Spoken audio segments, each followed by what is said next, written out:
Okay mga kababayan, Chris Ulo po at welcome back po ulit dito sa ating YouTube channel.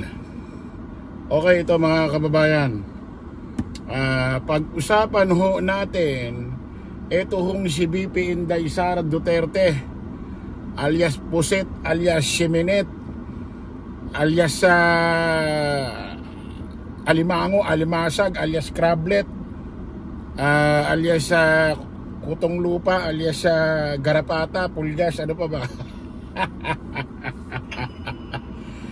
Pag-usapan, ito seryoso ha, pag-usapan ho natin itong si VP Inday Sara Duterte, ang ating Vice President ng Republika ng Pilipinas, na kung saan dumayo ho dyan sa Maynila, dyan ho sa ginagawang kampanya ho ni Isko Moreno, na tumatakbo ding mayor ho dyan sa Maynila, na kung saan confident na akala mo mananalo mga kababayan, mga ka-analyze. Pag-usapan ho natin, kasi una, ginago ni VP Inday Sara etong si Congressman Chua, Joel Chua, na kung saan tinuturuan ho ni VP Inday Sara Duterte itong si Apple Nieto, na kung saan may hawak siyang mansanas, inabot kay Apple Nieto, isaksak daw sa bunganga, lalamunan ni Congressman Joel Chua, isaksak daw sa lalamunan hanggang sa mamatay. Ngayon naman mga kababayan, mga ka-analyze, ito hindi ko alam bakit pinayagan ho ng ni Isko Moreno or sino man nag-o-organize dyan sa pangangampanya na yan. Ewan natin kung ano masasabi ho ng COMELEC dito sa ginawa hong pangangampanya nila, na kung saan ang ginawa ay pamimersonal ng pamimersonal. Isipin nyo ba naman mga kababayan, naglabas ba naman ho sila ng larawan doon ni Kong Benny Abante, ni Congressman Benny Abante, na tumatakbo rin hong congressman ho dyan sa District 6 ba? 5 dyan sa Maynila. Tumatakbo ulit siyang congressman, na sinalaula, binaboy ho nila yung picture ho ni Congressman Benny Abante. Panoorin nyo ho itong pinagsasasabi ni Vice President Inday Sara Duterte, na kung saan mga kababayan, ewan ko ano na nangyari ho rito sa Vice President na ito. Parang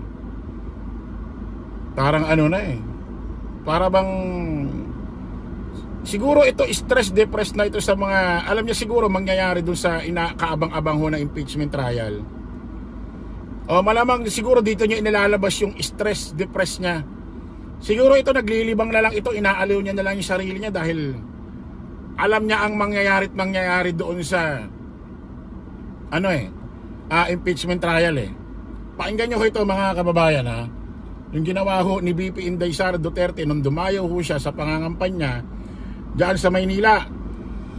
At doon ho sa entablado, naglabas ho sila ng larawan ni Congressman Benny Abante, yung kumakalat ho sa Facebook na nakadila ho si Kong Benny Abante. Pakinggan nyo mga kababayan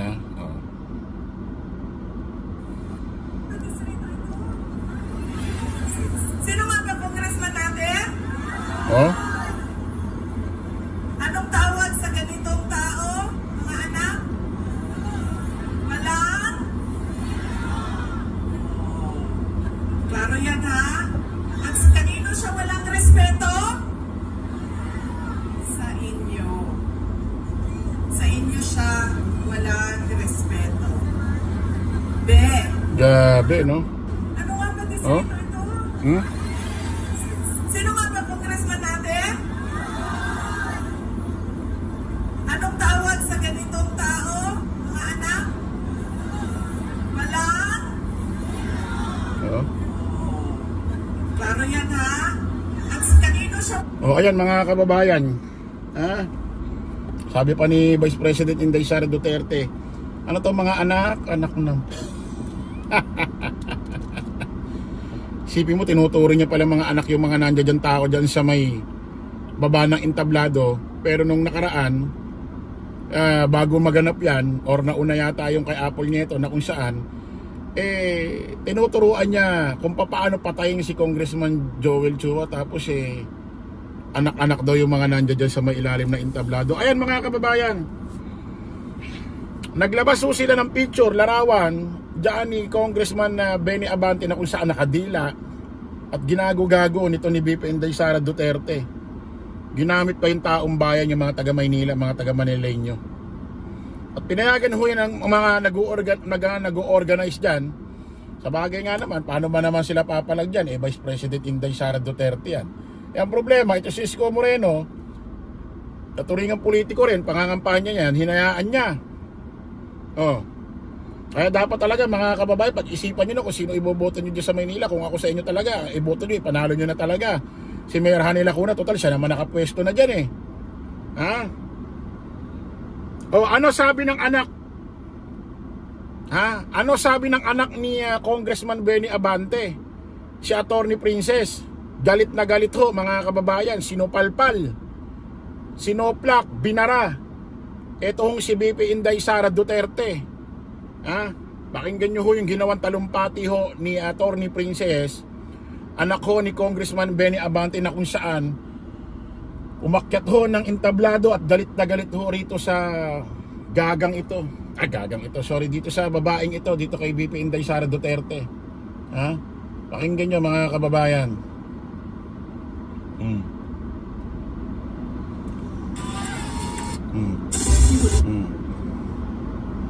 Ay hindi kaya takpan ng inyong paninira ang kakulangan nyo sa serbisyo dito sa ating distrito. Ito si Attorney Princess, anak ho ni Congressman Benny Abante. Ayan, Attorney Princess Abante, taasang sinupalpal si BP Inday Sara Duterte.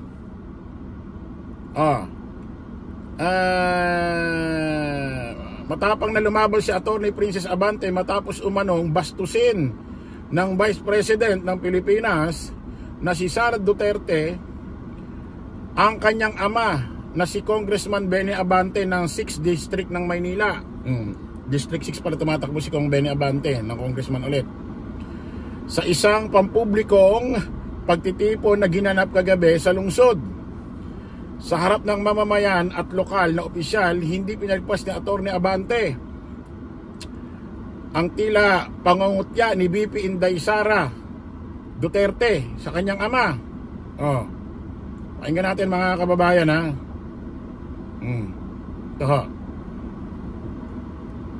Kaya takpan ng inyong paninira ang kakulangan nyo sa serbisyo dito sa ating distrito. Hindi pa sila doon natigil. Naghanap pa ng dayo.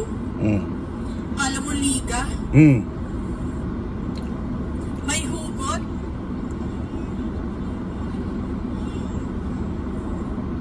Tatayo ka dito sa aming lungsod. Tatayo ka sa aming distrito.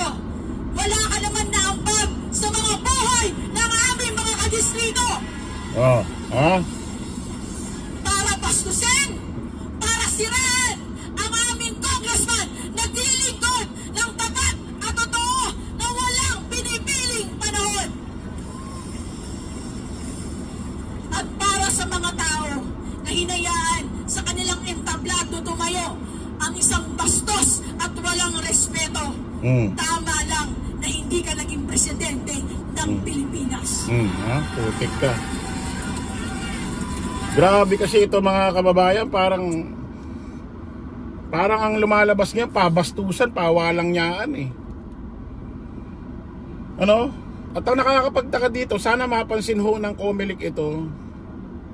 Sana mapansin ho ng COMELEC itong nangyaring kampanya nung nakaraang araw ho dyan sa Maynila, sa pangunguna ho ng grupo nila Isko Moreno, na kung saan talagang ewan ko ano nangyari rito, ba't nagkaganon. Tingnan natin kung ano ho mangyayari rito mga kababayan, mga ka-analyze, kung ano mga kaganapan, kasi talagang binastos ho si Kong Benny Abante nga ni BP Inday Sara Duterte. At mangyayari niyan mga kababayan, tingnan natin kung ano hong magaganap, kasi galit na galit ho yung anak mukhang palaban itong si Princess, Attorney Princess, anak ho ni Kong Benny Abante. Tingnan natin kung ano mangyayari rito, kung ano masasabi ng Comelec dito mga kababayan, mga ka-analyze. Kita-kita po ulit tayo sa panibagong live, panibagong vlog. Paalam po, pasamantalangin yung lingkod Dos Crisulo. Lagi natin tatandaan, don't follow the majority, follow the right way. Maraming salamat, kita-kits po tayo ulit. Bye-bye po.